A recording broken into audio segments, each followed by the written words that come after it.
joining us today for our vendor exit strategies and plans, managing the offboarding process safely and effectively webinar. My name is Jessie Redmond and I will be your host. On your screen, you should see multiple widgets that you can use, including Ask Question, Media Player, Slides, Related Content, Speaker Bio, Request Demo, and Help. If you're not familiar with our webinars, all the widget boxes are resizable and movable, so feel free to move them around to maximize your screen space. At the bottom of your screen in the toolbar are icon buttons you can use to show and hide the widget. You can expand your slide area or maximize it to full screen by clicking on the arrows in the top right corner of the widget. If you experience any issues or have technical questions, you can use the Help widget or submit them along with any other questions through the Ask Question widget. Don't worry, we do capture all questions throughout each session. We will be answering some during the webcast, but those that we do not have a chance to answer live, we will address with you via email. Today's live session is eligible for 1 CPE credit.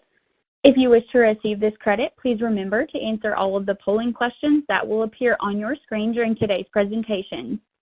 You will also be sent a follow-up survey link 24 hours after the live session that will need to be completed in order to receive the CPE credit. With us today, we have Greg Cameron, VinMinder's Head of Third-Party Risk Advisory. He will identify the purpose of exit strategies and exit plans and cover the essential offboarding activities every organization should consider before terminating a vendor relationship. You'll see a link to a copy of today's slide deck, a link to our website, a link to our samples library, links to our Offboarding a Vendor Toolkit, our The Essential Third-Party Risk Management Guide ebook, our Managing Issues in Your Third-Party Risk Management Program ebook, as well as a link to our library of additional resources, all within the Related Content widget. With all that being said, I'd like to hand it over to Greg. Greg, the floor is yours. Thank you. Well, welcome everyone. Looking at the agenda for today, we're going to start off with just going over what a vendor exit strategy is. What are the different options there strategically to select from? We'll talk about when and how to identify those for your particular scenario. We'll double click into that and we'll look at steps to take in developing a plan, some considerations, and the who and the what and the why there. Next up, we'll look at contingency plans, how they're different from an exit and why they're equally important. We'll then go into offboarding activities and actually implementing the exit plan and strategy and how this exit partners with so-called termination. And we'll wrap up the webinar today with some key takeaways.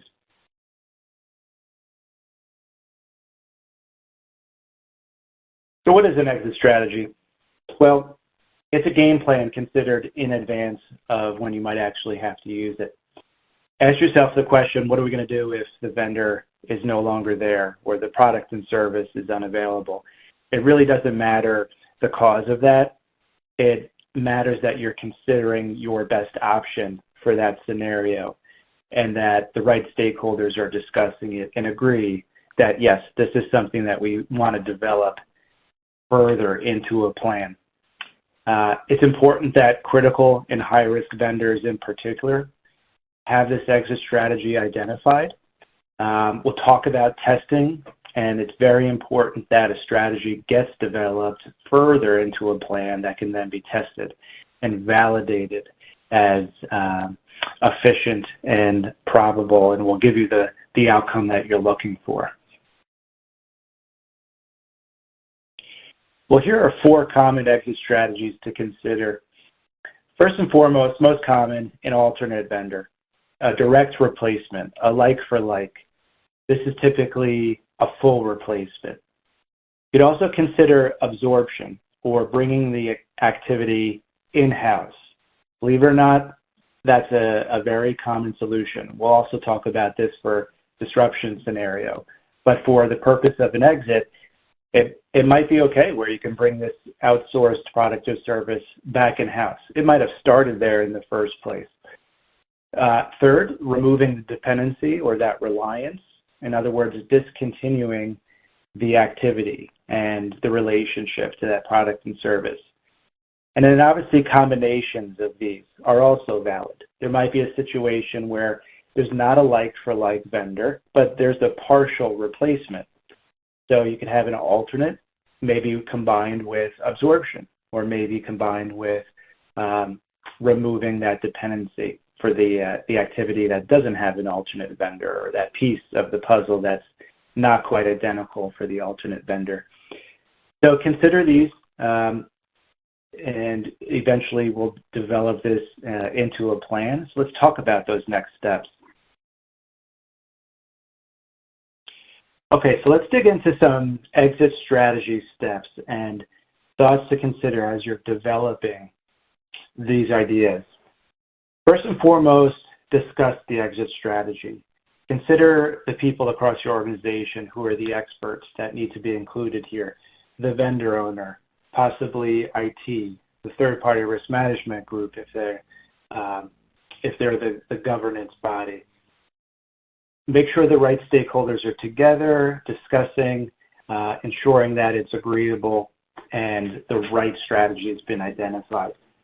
You want to start to develop this into a detailed timeline and a plan for who's doing what and when, and what are the expectations. What are the steps and tasks that need to occur in order for this to get executed? You do want to consider all of the alternatives. You don't want to assume that the strategy is the right one just because a similar product and service has that strategy, already identified. Case-by-case basis, look at all the options and have these discussions and make sure it's the right idea. Now, of course, the proof is in the pudding, right? So we need to not just review it, but go through it, test it, make sure people are aware of their role, get a sense of whether or not this is truly accomplishable, and especially in terms of how long it might take to implement, how long you can actually use the strategy before it really becomes inconvenient for the business. Testing will give you better visibility to whether or not it's the right decision for you for this particular strategy. And then review it periodically. Because a year ago it tested successfully doesn't mean it's still the right option for you. So review these periodically, especially for critical and high risk. Make sure it's still the right strategy and continue to test it. Is it still feasible and executable? And are you still ready to implement the plan?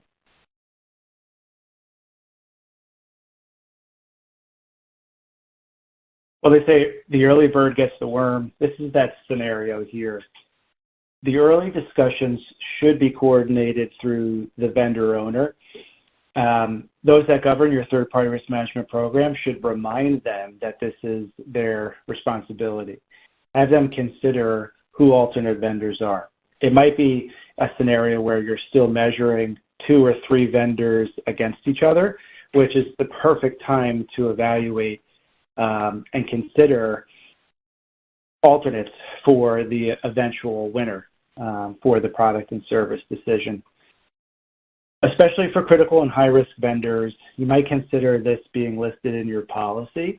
That gives additional leverage to those that govern your program to ensure that this activity really takes place. So consider that aspect in terms of governance and the compliance to what's written in your policy. But again, early discussions allow you to evaluate what the right strategy is and to really start to measure multiple strategies against each other and see what makes sense for the scenario. All right, so let's start to look at how to develop a strategy into a plan. What's included there? We know the why, and we know what options are there for your strategies. We know some timing around starting this early. Well, this is what you should be considering to aggregate into a plan. First of all, the what and the how. So what is the strategy? Ultimately, who is involved with that decision? What drove the decision? Why is it the expected best strategy? So what are the results? What are you looking for out of it? You could think about the tasks and specific steps that need to occur And these are steps that happen in your organization, but also those that are, interfacing with maybe other businesses within your organization, other stakeholders like maybe IT, legal, procurement, and then of course the vendor themselves. So think about the full picture. What are all the different groups that need to be involved and to what extent? Consider timing. Really important to understand who's doing what and when, but also what the expectations are. How long is it going to take for any of these steps? How long is it going to take for the overall strategy to be implemented? How long can you use this particular strategy before there's an impact or a negative kind of operational effect? So consider that timing as well. Obviously, there's timing for contractual obligations like final payments. There might be your expectation for a return of equipment. That all needs to be documented here. And finally, think about the where. Where are these tasks being accomplished from? Where is the plan stored? Where are stakeholders located? What's their contact information? Where is all the different resources, like the contracts, for example, stored? So think about anything where there's a where involved. And that really is a good start and a skeleton and straw man to start to aggregate the information to go from strategy to plan. Well, we developed a couple slides here that talk about the who in your exit strategy and your plan. It's important for two reasons. One, because you want to capture these tasks and who's responsible. But two, by asking yourselves these questions, there might be some triggers or some thoughts provoked here for your own organization about what else should be included. So really good exercise to go through these who's, identify the stakeholder, and also capture the tasks and procedures involved around them. So first and foremost is approval to implement exit. Especially for criticals, you might have that approval process where no exits, with the exception of the end of the contract, can be implemented unless there's a certain level of approval. So look at that process and look at who's involved there and what the mechanism is to request it and to document that it's been approved.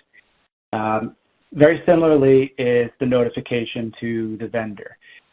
This is largely going to be captured in the notification aspect of your contract, but thinking about who's responsible to actually perform it. What's the evidence that you're going to archive that it was formally submitted to the vendor? So capture that information, thinking about the steps and the best practices around there, and that written notice of termination. It might be legal, might be the vendor owner with legal, there might be an automated process. So definitely look at the notification period. Look at the activities overall for what the vendor is going to be doing.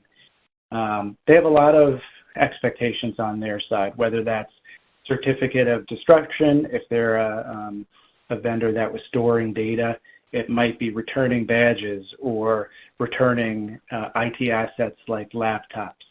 Look at who's going to manage that aspect on the vendor side, making sure that all those checklist items are taken care of.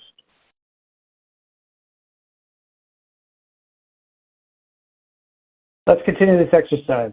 Let's consider invoices. Who's going to be involved there? Is it accounts payable? Is it legal, procurement? Think about reassessing risk.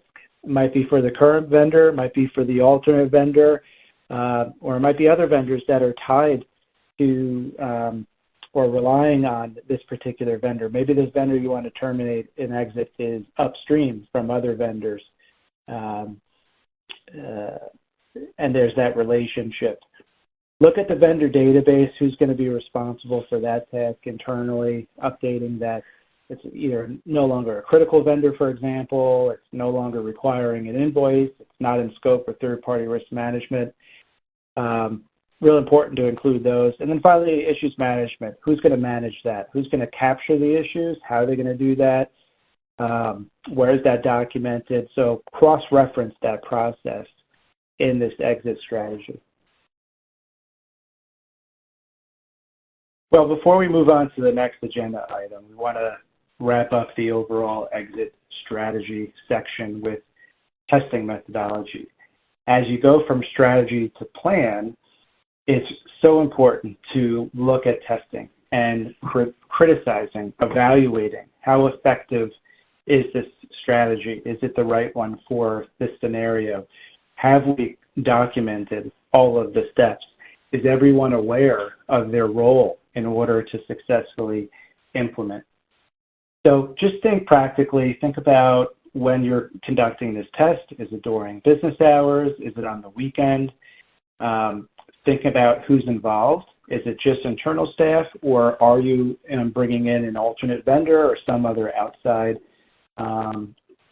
stakeholders to be involved in your test? So really important to think about full scope of the who. And then obviously objectives. It might be a full absorption where you're during business hours bringing 100% of the current product or service in-house. So that's very different than a tabletop walkthrough. That's not full absorption. It's not even transitioning to another vendor. You're just internally talking about, what are the steps, the procedures, the roles, making sure that everyone sort of understands from beginning to end that what the comprehensive plan is. So what are the objectives, and to what extent are you actually testing the strategy? Might be a partial strategy test. So definitely look at those nuances. You don't have to test, the more you test, the better, but you don't have to test once 100%. You can look to doing a phased approach, maybe a tabletop first, and then an actual partial implementation, and then an eventual full implementation. Obviously, there's some limits. You can't always transition from vendor A to vendor B through tests. So look at those limitations and document it, but it should still be tested to get a sense of overall, is it the right strategy? Do you have the right procedures in place? Is it comprehensive? Does everyone know their roles?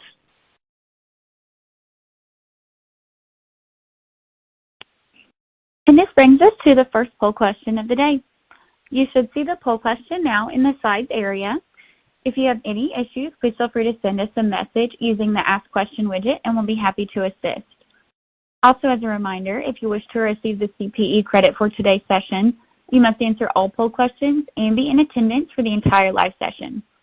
This poll question is, does your organization currently utilize exit strategies for your vendor, product, or services? Yes, no, somewhat, or not sure. Greg, we have some time now to answer one of the questions that is coming from the audience. And that question is, we have never actually tested an exit plan. Where do we start? Sure. Well, great question. I would definitely recommend starting as soon as possible. Testing is your validation that the strategy is viable. So don't think of testing as pass-fail, but it's a review of what's working and what's not. I would say start at the top down. So you're looking at critical vendors, looking at their strategies and planning information first. From a risk perspective, starting top down makes a lot of sense. Also understand that there are different ways of testing. It doesn't have to be a full, formal, comprehensive test. That might be overwhelming. Start with a little bit of the test. You might do a walkthrough, looking at procedures, a tabletop exercise, talking about roles and responsibilities and evaluating the steps and understanding and making sure it's comprehensive there. So there's different flavors of testing. So certainly as you mature, full scale is best to validate your strategy, especially with respect to challenging strategies and the nuance of absorbing work in-house.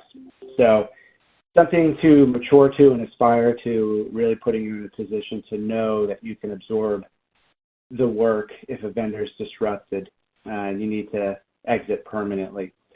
But, you know, the last thing to think about are objectives of the test. If you haven't tested before, you want to validate, obviously, it's the right strategy and thinking about what's working, what's not. But beyond that, confirm roles and responsibilities. You might look at sustainability, or how long you can actually implement the strategy, or how long it takes to actually implement before it's supporting you in the way that you're looking for. And last, of course, just think about if there's any room for improvement, any further development needed. Is it comprehensive enough? Do you need to test more, or is there more authoring and procedure identification needed? So hoping that helps you all with starting your testing efforts. Thanks, Jesse. Thanks, everyone, for answering that poll question. Here are those results. By the way, you may have noticed reactions such as a thumbs up or heart coming across the screen. If you find this feature distracting, you can turn it off by clicking the 4 arrows in the top right-hand corner of the slides widget, which will expand the slides to full screen and no longer show the reactions. Before we move on, in the related content widget, you'll find the Essential Third-Party Risk Management Guide ebook. If you're looking for a resource that covers an overview of third-party risk management, including the third-party risk management lifecycle, this resource is very helpful. With that, Greg, back to you.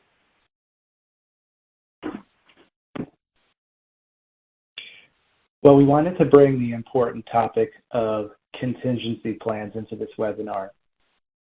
This is going to speak to dealing with disruption or a temporary scenario, whereas exit is very permanent. And that's the primary difference here.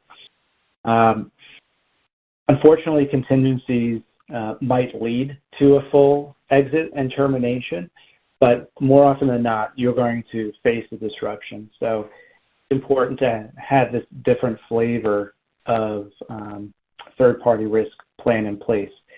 Now, fortunately, some of the strategies that work for a full exit may also work for contingency, but there are some nuances there. So you should be looking at the difference. Disruption plans require a quicker implementation. So some strategies that take longer might not work here. But an advantage is that disruptions are short-term. So where some strategies only work short periods of time, they're sustainable, for a shorter amount of time, they often fit better for contingency. So again, I would say vendor owners and the third-party risk team, especially for criticals and higher risks, should be asking these questions. What are we doing for disruption?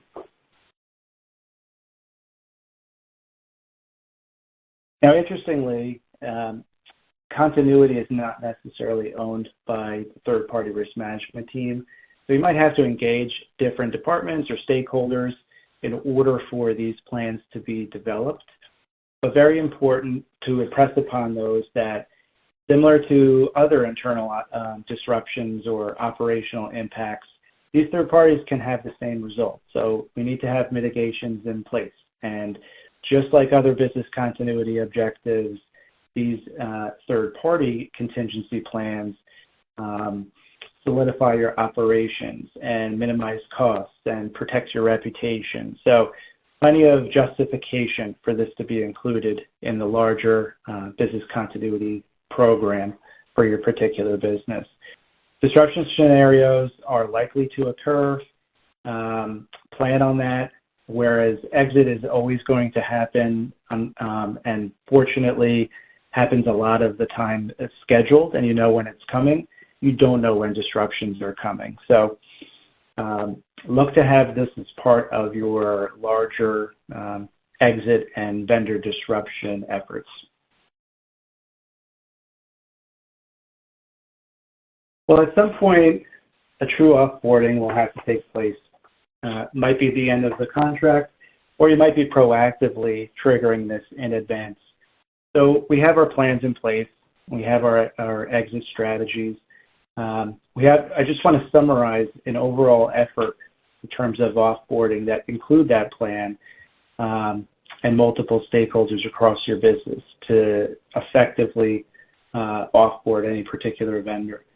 As we talked about, you're creating the strategy in advance. You don't want to wait for an actual need to offboard for you to figure out what you're going to do and whether or not you're still going to be dependent on that vendor or can switch to a different vendor, right? So we've talked about this. We need to both develop that and test it in advance. And then ultimately, there's a decision to offboard. And that, again, might come naturally at the end of a contract term, or it might be proactive. For example, a company going out of business, or maybe they're just not performing to your expectations or have become too expensive for that cost-benefit ratio. So ultimately, there's a decision. Then there's the steps to terminate the relationship. And yes, that's including the exit plan, but that's also outside of the business and that reliance and that internal customer. There's the other groups like that we talked about that are involved in termination. That's accounts payable and legal and potentially IT. So termination is very broad, includes the exit in terms of the business, but it captures more and is broader, okay, full picture for ending the relationship. And definitely recommend reviewing lessons learned. This might just be a process improvement opportunity. From a risk perspective, very important to figure out where you can improve as it relates to IT assets or data and things of that nature. So review lessons learned overall. Was it the right strategy? Did we develop it? Did we test it? Were the right folks on the playing field when we wanted to terminate, and how did everything go? This helps you in the future. So very high level, just a sense of effective offboarding steps. Our second poll question of the day is, does your organization currently have a formal offboarding process as part of your third-party risk management process? Yes, no, somewhat, or not sure. Greg, I have another question here that we can go ahead and answer. And okay. That question is, should all of our vendors go through the same steps to offboard? Well, largely that is a yes. If you think about with respect to best practices that we're talking about today, a number of these steps will be consistent, regardless of the vendor product or service. So for example, just calling out a few, starting the process early, before the contract, and considering the steps needed to develop an exit strategy, having defined roles, understanding what the overall strategy is and how you're going to execute it, knowing risks with respect to data, knowing or how the business continuity is currently using, or rather the business is using the service and how they're impacted and their dependency levels. You might be looking at contract closure and termination of the legal documentation, accounts payables, roles, responsibilities. So all of these are fairly standard steps to follow and apply consistently. I would say the exception to this being the same, of course, is that there are nuances depending on the type of vendor, product, or service. So for example, if a vendor has access to PII, personally identifiable information, that's going to start to bring in data destruction steps. Whereas a vendor with more staff-oriented service, thinking about consultants, that's very different. They might be required to do other things, like returning equipment. So there are some nuances depending on the service type, but absolutely I would go with yes. You want to have a consistent approach. It's comprehensive that you implement in order to really effectively offboard. Thanks.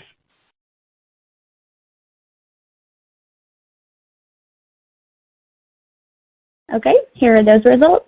Thanks again, everyone, for taking the time to answer the poll. I'd like to quickly direct your attention to the related content widget, where you'll find our Offboarding a Vendor Toolkit. This toolkit contains an ebook, infographic, and checklist for you to reference as you walk through the process of offboarding a vendor. Okay, Greg, let's continue with the presentation.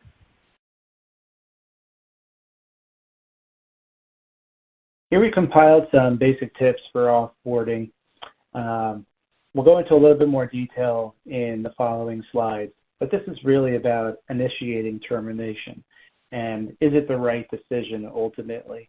So looking at pros and cons, There's the idea of champion versus challenger, looking at your continuing service requirements and risks, penalties, and costs there. Reviewing data security and privacy is definitely a factor here when we talk about termination. And so too are deconversion costs. So some very interesting ideas that we compiled for you to consider as you look to terminate any vendor.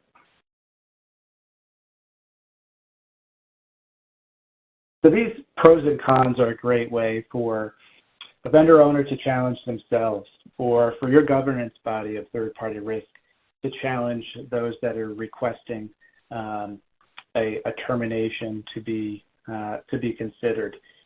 Can they validate their judgment? Is it driven by lack of service level agreements being met or other contractual obligations? So, i.e. performance. Do they have that in place? Do they have the evidence there to validate this? Have they done everything they can to fix the relationship? Do they have evidence of getting in touch with the vendor and asking them to resolve certain issues? All of that is fruit and food for thought here that allows you to validate the judgment and ultimately share that with the vendor when you're going through termination. So that evidence body, that it's necessary, very important. What are the contract terms? Does everyone understand that and the nuances? And it might not be the same as the last termination. So read the contract, get legal involved, make sure that you have a full picture of what the nuances are there. Have you brought in the offboarding plan, the overall exit strategy? Are you, prepared to execute that? Is that ready? And are there any financial implications, fees and fines, or early termination, or other aspects because you're dependent on this particular vendor? So it goes back to risks and other financial implications. So all of that will help you to validate pros and cons here.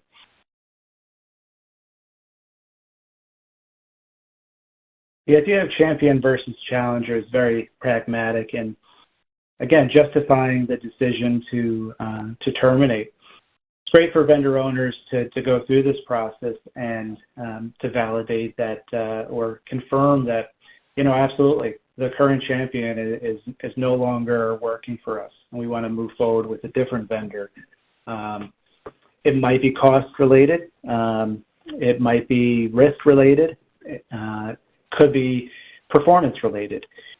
But comparing champion versus challenger and essentially a mini vendor selection process during termination, whether that's ad hoc or at the end of a contract period, is a great way to validate the decision, to validate the timing, to validate next steps. Really gives you a competitive advantage to look at all the different options there. Well, next up we have the need to evaluate your continuing service requirements. This is going to be contractually related. Your strategy should specify what your requirements are, what the role is of the vendor, and certainly your vendor owners and other stakeholders that are implementing exit and termination should look at this and make sure that they're aware of these nuances and prepared. You might see service level agreements or contractual obligations and performance indicators right through the very end of the relationship with the vendor. You might see specific roles during your vendor from your vendor during transition. There are, account representatives might be different during termination. Your customer support folks and other contacts that you've used to date might change. So look at those variations in roles during this transition period. Definitely look at parallel services, whether there's an integration aspect on the technology side or other legal implications, but looking at how your primary vendor, potentially the alternate vendor that you're transitioning to, are used at the same time during this changeover period. Definitely look at confidentiality, data integrity, overall, availability and delivery of data during this transition period. Be aware of what's expected contractually, hold the vendor accountable to this, and make sure everyone's aware as you move forward and have determined that it is right to terminate. So these continuing service requirements, really important part of the conversation. Reviewing data security requirements and expectations and overall privacy, definitely a part of the conversation here. Might be a high-risk vendor that's high risk because of the data aspect through the relationship. Might be critical vendors, but really important just to look at securing data and IT assets through this transition period, whether it's a permanent exit or a transition from your primary vendor to an alternate through this termination period. Important to just understand what the vendor's doing to transfer the data or destruct it. There might be a certificate of destruction that they're providing to you, or some other assurance that they've performed the right steps to transfer or destroy the data. Bring this into the conversation. It should already be documented contractually. There should be reference to this in the exit strategy. You should know who's involved from an IT perspective. But here's the time, knowing that you're going to be terminating, review it. Get the right players on the field to talk about it, and make sure that you have a full picture of what's going to be done here as you move forward with termination. Well, the last consideration we have for termination activation essentially is just looking at your deconversion costs, moving away from that particular vendor. These should be known in advance. It should be documented and upfront in the contract, but it is important to revisit this, especially for a situation if it's a termination for cause. In other words, it's not just the end of the contract period, but you're terminating early because maybe there wasn't performance or some other contractual obligation wasn't met. Well, it's your responsibility to evidence that and bring that into the termination request in that notification. So if there's costs or fees that could be avoided, very important to understand what those are and to prepare your argument and your justification and your evidence to speak to those. And termination for cause is very common, so definitely look at that. There might be early fees for termination, specific costs, just other deconversion costs because of infrastructure and IT, involvement. You could certainly look at a new vendor's charges and bring that into the conversation as well. If you're going from vendor A to vendor B, but look at the full picture of fees, transition costs, continuing base service costs. Have that expected return of any prepaid fees. If there's a balance that's coming your way, identifying what that is and making sure that that's captured, and that's a checklist as part of termination. So revisit it, be familiar with what these are, make sure the vendor owner, legal, procurement, whoever is deemed responsible and part of this has a full picture and is building out the so-called checklist and an understanding of who's paying what and when. Our next poll question is, does your third-party risk management program have an issues management process to capture, prioritize, and efficiently work to close unexpected challenges faced during vendor termination? Yes, no, somewhat, or not sure? Great, let's go ahead and answer one more question from the audience. And that question is, we don't always have an alternate vendor or the ability to bring vendor activities in-house. Is this okay? Okay. Well, this answer really depends on multiple factors. First, we know that in addition to these two strategies, there's also the idea of suspending the use or the reliance. This could be short-term while the vendor is recovering from a disruption, or it could be a permanent suspension where the business no longer will use the product or service. The predominant factors of whether any of these strategies is okay is, of course, your criticality assessment and overall risk to the business. So for critical vendors and high risk, you're going to want to make sure there's a viable exit strategy in place. The strongest exit strategies being the alternate vendors and absorption. So in that scenario, not okay. You have to think about unplanned terminations. Not everything is naturally occurring at the end of the contract.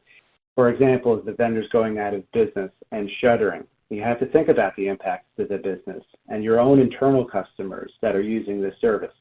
For those scenarios, suspension is not going to work. They're already using it, and this is a surprise. So they might be at risk there if there's no ability to transition to an alternate vendor or bring in-house.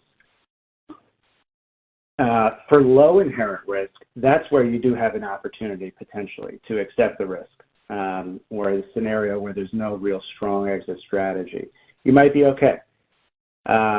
Just look at dependency levels, look at the risk, discuss with the business, and ultimately it's going to be their decision to kind of accept that scenario. So is it okay? Very tough question.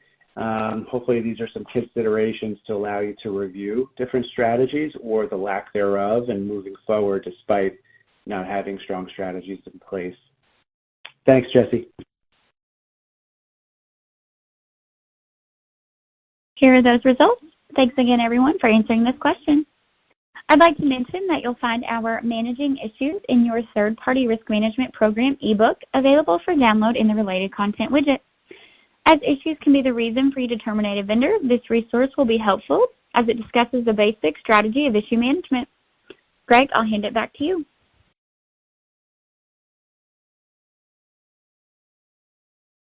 All right, well, the time has come. We need to terminate the relationship. We've done our planning. We've done our testing. We've done our considerations for, is this the right time and the right decision to terminate? So the decision's been made. It's difficult, but open communication and bringing in all of the right stakeholders will be the best recipe for success. So consider the following slides the way to bring all these thoughts together and to move forward successfully as you actually terminate and put this into a moving forward process. There should be formal notification. We talked about who's doing that. That should be documented in terms of how and what, and if there's any fees involved, but that is a formal process. Following that, you should be looking at recovering assets.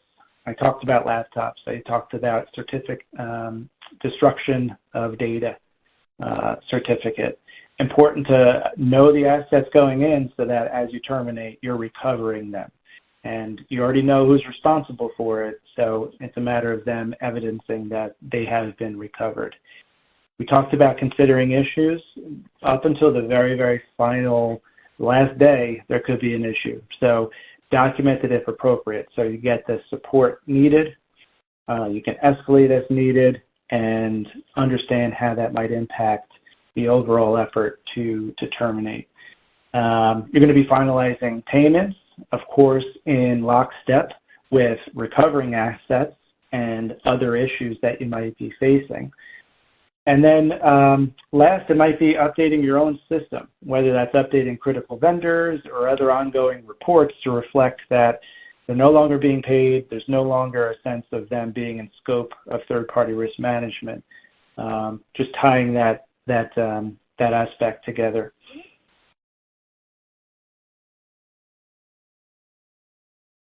Well, we talked about this earlier, but I think it's worth repeating. Right up until notification is provided to the vendor about termination, It's validating the judgment. Is this the right thing for our organization?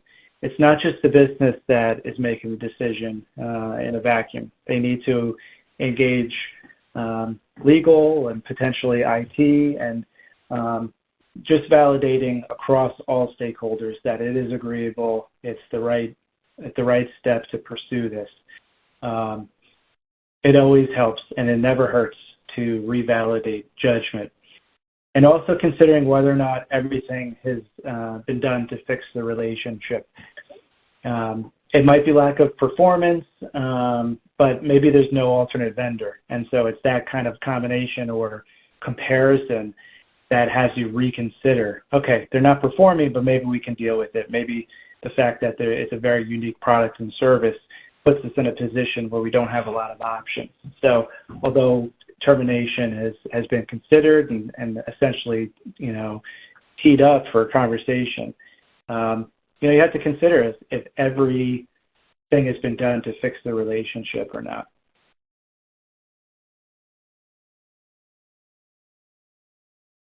Well, next up, as you move forward with termination implementation, you want to make sure you've gathered all the evidence.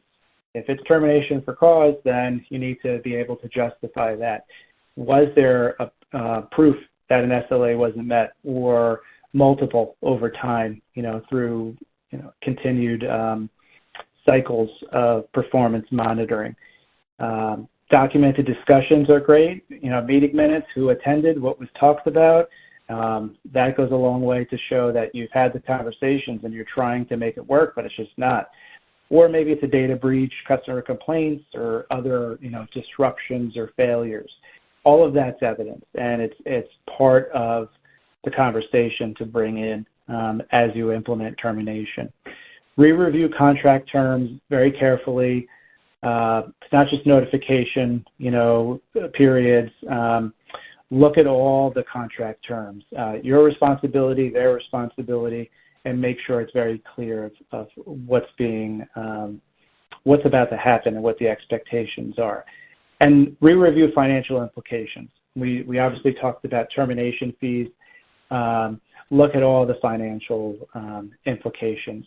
Make sure you bring that into as you implement, have an understanding of what those are, what they are expected to be, so there's no surprises. Well, like in everything that we do in third-party risk management, reviewing lessons learned is just a great pragmatic step. Could we have done anything different? Could we have improved the outcome? Could things have been done quicker? Do we have an opportunity to better document or to bring additional stakeholders in? So look at all that. What red flags might have popped up that were missed? Were the instructions and requirements clear enough for the vendor?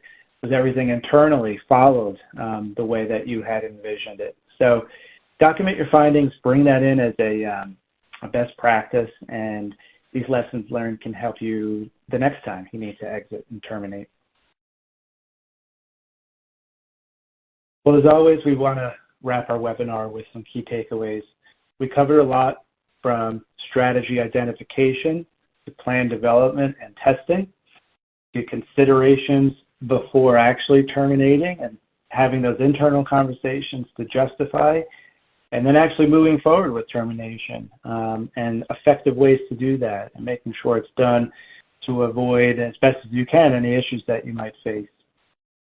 Here is just a summary of some of the more unique aspects of this. And first and foremost, have the hard discussions. You might not want to jump to conclusions and jump to termination or that notification. Continue to talk about what's your challenge and what your issue is with the vendor.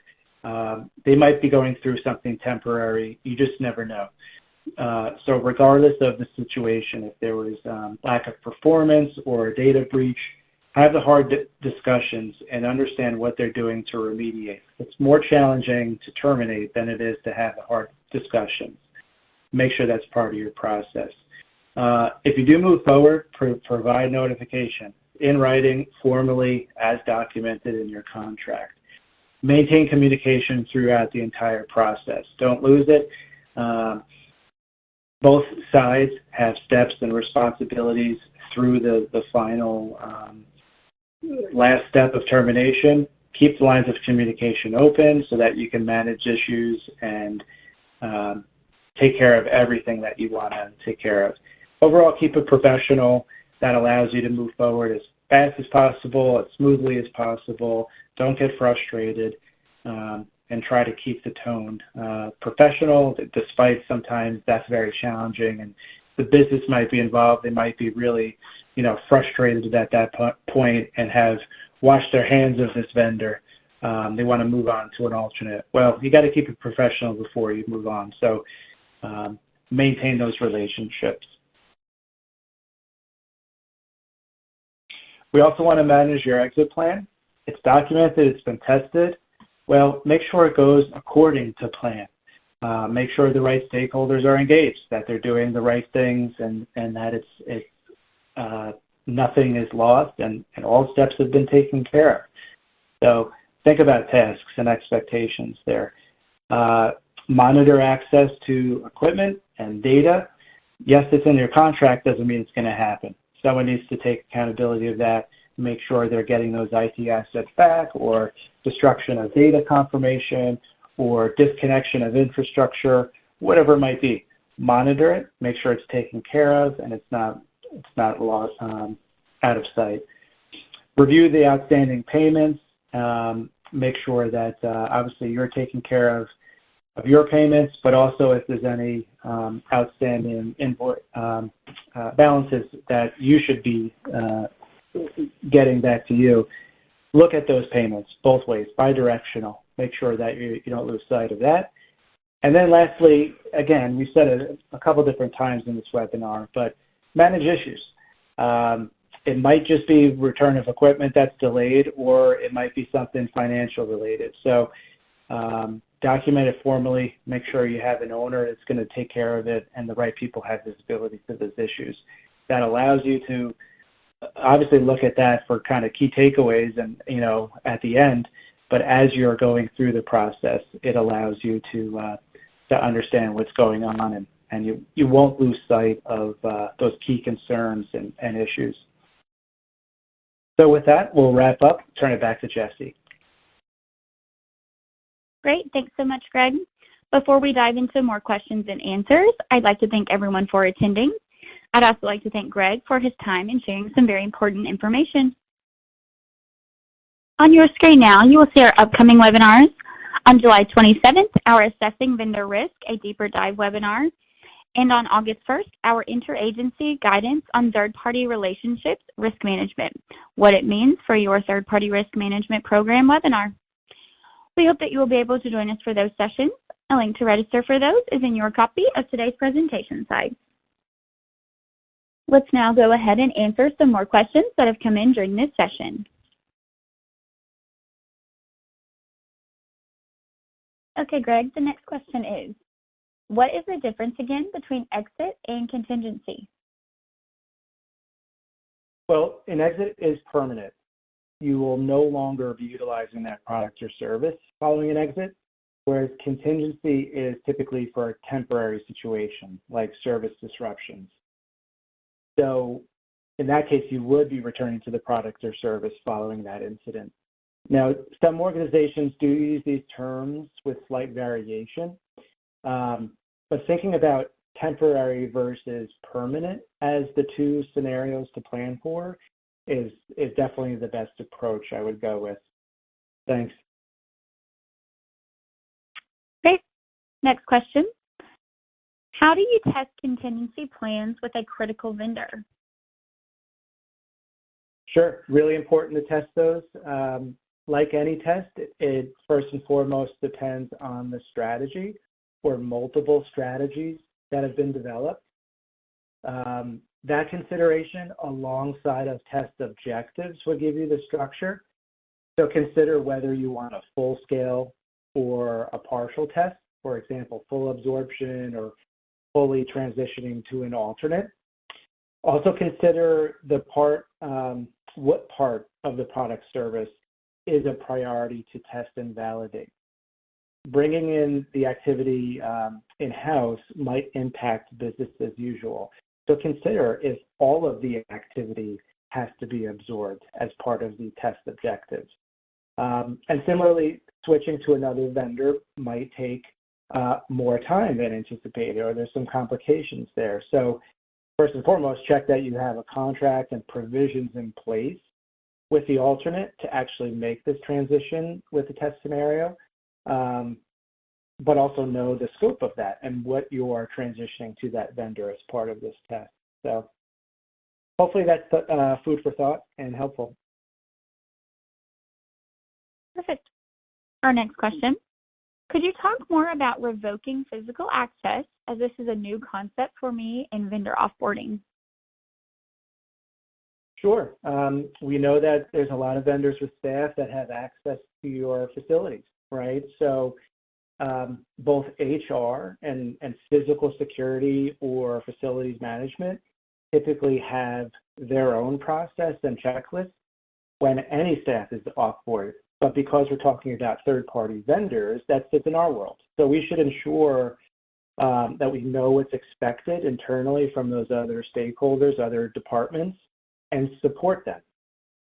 Help coordinate the effort.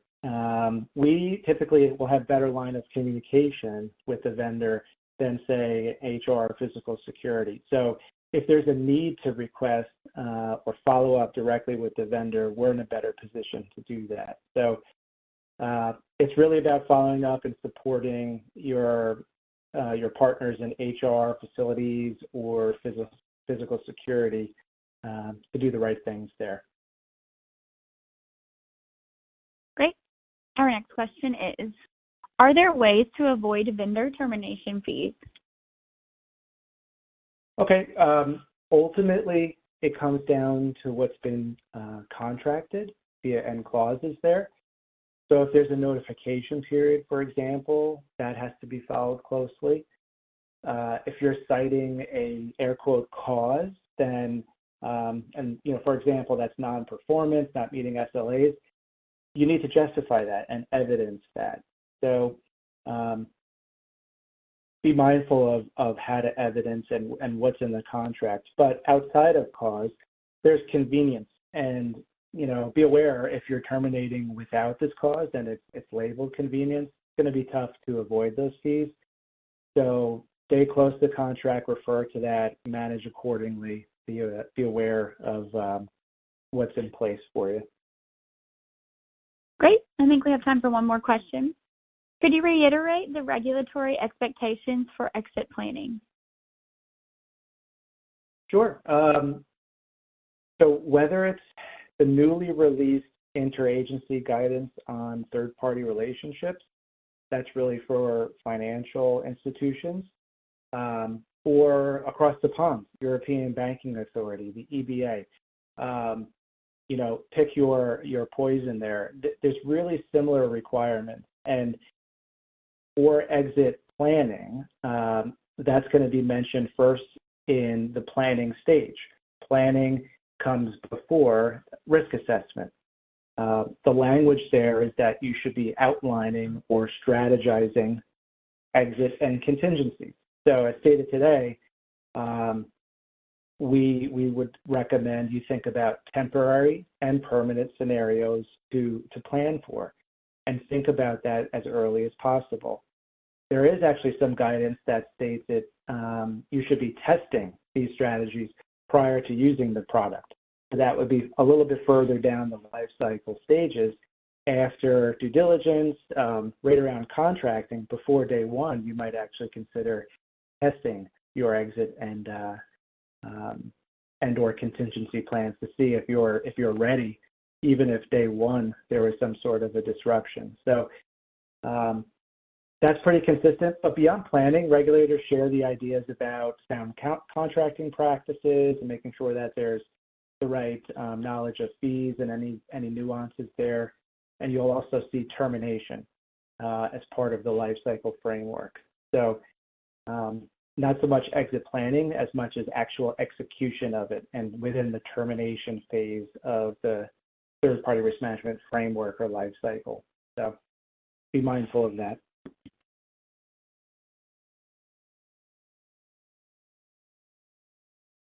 Great. Thanks, Greg. Unfortunately, that is all the time we have left for questions today. Thank you, Greg, for taking the time to address some of those that came in. Any questions we did not have time to answer today, we will address with you offline. We'd like to thank you all for attending and hope you found today's session valuable. A big thank you to Greg again for his time and content. You can ask even more questions inside of our third-party think tank, an online community that is dedicated to third-party risk professionals and free to join. Just because today's session has ended doesn't mean the conversations and questions must. Post your questions at thirdpartythinktank.com and see what your peers have to say. In the community, you'll find thousands of free educational resources related to third-party risk management topics, including vendor offboarding and termination. If you'd like to become a member of Third Party Think Tank, you can register on the site or shoot us an email and we'll get you registered and send you a link to set your password. We did record today's session, and that recording link will be provided to you in a follow-up email that you will receive tomorrow afternoon. Also in that follow-up email will be the survey link for you to request a CPE credit. On behalf of EdMinder, it has been a pleasure. Thank you and have a great rest of your day.